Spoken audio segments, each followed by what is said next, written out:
Good day, everyone. I am Ain Bernal M. Yeban, and today I will present to you my final output in PA60 for trends and issues in public administration. So we have here the guide questions. What do you think are other issues and challenges confronting governance, and why do you think these issues occur? So issues and challenges in the government is an inevitable matter. It is a piece of imperfection that we can never eliminate, just like the risk and adversities in every venture. All we can do to deal with these matters is to minimize the risk as low as possible. One of the reasons why these problems occur is the lack of project monitoring and evaluation.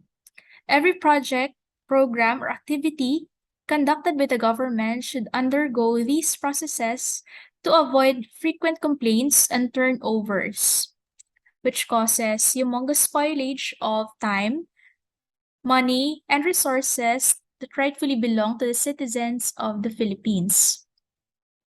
So I listed here some technical issues or struggles of the government in confronting governance. First is the lack of technical or trained personnel. Employees who have not been trained properly will produce less work or lower quality output.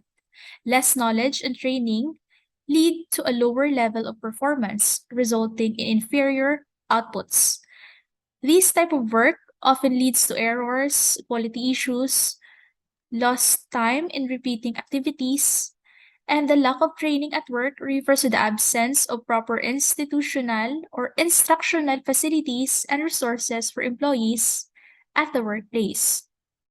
When employees are not being trained at work, they will not be able to deliver their best performance. Second is the uncertainty of resources. The main source of uncertainty stem from three main causes, namely problems with the methods used to produce resource estimates. Resources are not unlimited, and consequences can result from careless and excessive consumption of these resources. Third one is arduous regularization of capable employees. Commonly, applicants' initial and main reason for applying for a job is a salary, convenience, benefits, bonuses, its future economic benefit, or security of tenure. They are demanding higher wages, and the regularization of their working conditions mostly weren't met and granted by the human resource. Offering unjust benefits or assignments to employees. However, for example, a probationary employee during the probationary employment, they cannot be dismissed except for just cause or when he fails to qualify as a regular employee in accordance with the reasonable standards made known by the employer to the employee at the start of the employment. Most of the time, capable employees demands what they think they deserve. That is why they don't settle for less and stay out of the job, which led to difficulty in finding replacements. Now, which led to frequent turnover of assignment and responsibilities. Employee turnover can be defined as the total number of employees who leave an organization during a given time. Employee turnover is a waste of time, resources, effort, and energy to everyone in an organization. It is one of the most important factors in creating a work environment that fosters productivity and engagement with the company and its mission. Hiring top talent can be expensive, tiresome, and stressful. Subsequently, when the high performing employee chooses to leave, things become complicated. Good employees are hard to find. It is even harder to retain those employees. That's why reducing employee turnover is fast becoming the primary concern among companies worldwide. Fifth one is the unjustified utilization of resources. Resource scheduling, smoothing, and leveling of first steps in the potential disbursement of a financial resource. These steps are sometimes ignored just to expedite the disbursement or procurement process. Planning must be rigid and properly checked, verified and clarified to execute resource utilization properly. It describes the process of planning a project and making sure that the resources available in the company are used optimally. Lacks maximization of available resources. Resource management allows asset managers, or should I say the leaders in the government, to have on-demand, real-time visibility into people and other assets, giving them greater control over delivery. When you manage resources correctly, you can help your organization reduce costs, improve efficiency, and increase productivity.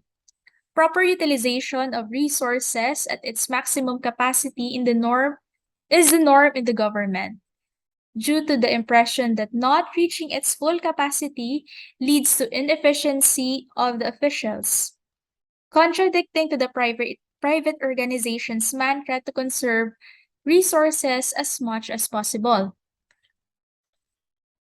Now, let us proceed to the second guide question. What are the current government initiatives and reforms are employed to combat these issues and challenges, and how effective are these reforms? The government implements a lot of reforms, projects, and activities to ease the access of the citizen to an effective, transparent, and participative governance. So, for instance, the IRRA Republic Act 9184, also known as the Government Procurement Act. This includes the detailed guidelines for government offices to conduct their procurement process and even the reshuffling of bids and awards committee members for the reason that familiarity threat and possible conflict of interest may arise when the prolongment of officers were tolerated. Another example is the continuous implementation of the Anti-Red Tape Act of 2007. In 2007, the Philippine government passed the Anti-Bureaucracy Act to curb corruption behavior and improve its delivery of frontline public services to its citizens. The law included simplification measures to reduce bureaucracy in service transactions, and the formal corruption prevention tool was created for services. It was intensified during the term of the previous president, Rodrigo Roa Duterte. As of this date, public offices are required to post a citizen's charter on the most visible and accessible part of their offices, for the external and internal clients will be guided on their transactions. This includes the what kind of service they are seeking, the processes, and the tentative time of processing the request to a certain public office. One of the easement that the government provides for the citizens were the regularization of Republic Act number 10121, also known as the Philippine Disaster Risk Reduction and Management Act of 2010. This aims to strengthen the capacity of the national government and the local government units together with the partner stakeholders to build the disaster resiliency of communities, and to institutionalize arrangements and measures for reducing disaster risk, including projected climate risk and enhancing disaster preparedness and response capabilities of all levels. Fourth one is the Presidential Decree number 1445, or the ordaining and instituting a government code of the Philippines.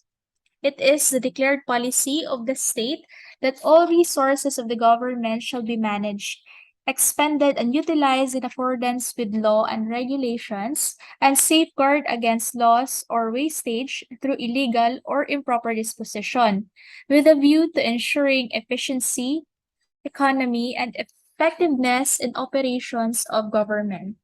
The responsibility to take care that such policy is faithfully adhered to rests directly with the chief or head of the government agency concerned.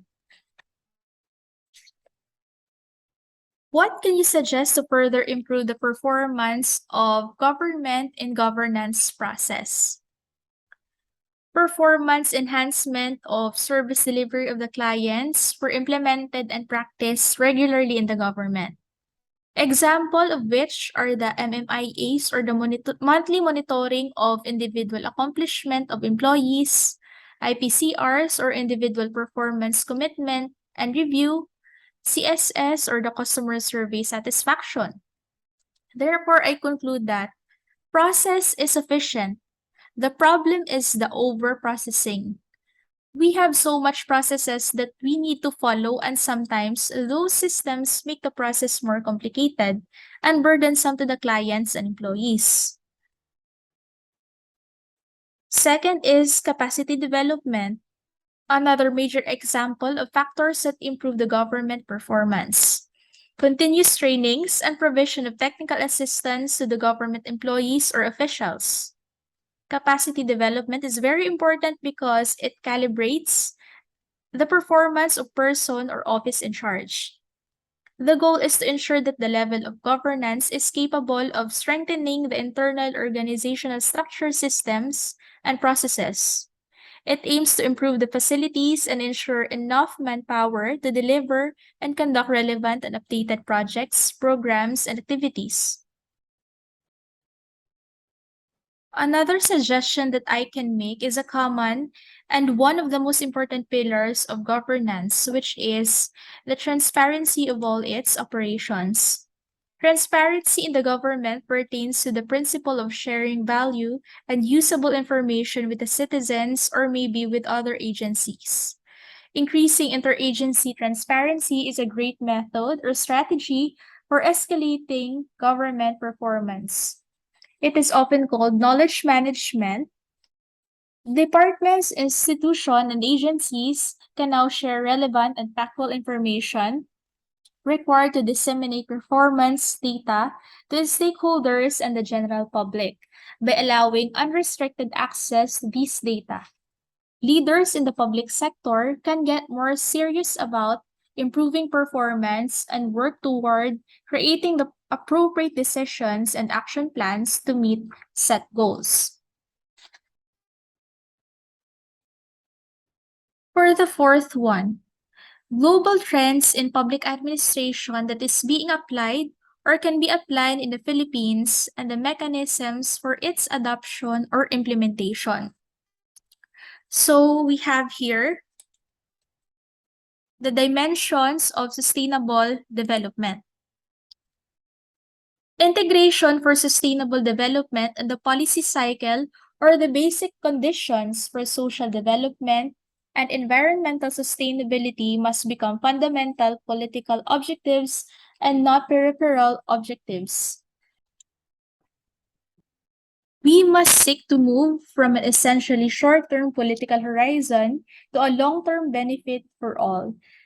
The focus on gross domestic product as a measure of process or progress should be replaced by indicators that encompass the three dimensions of sustainable development. Public policy must recognize that the planet's resources are not unlimited and that resource limitations cannot always be solved by the technology. So I have here the citations or the sources.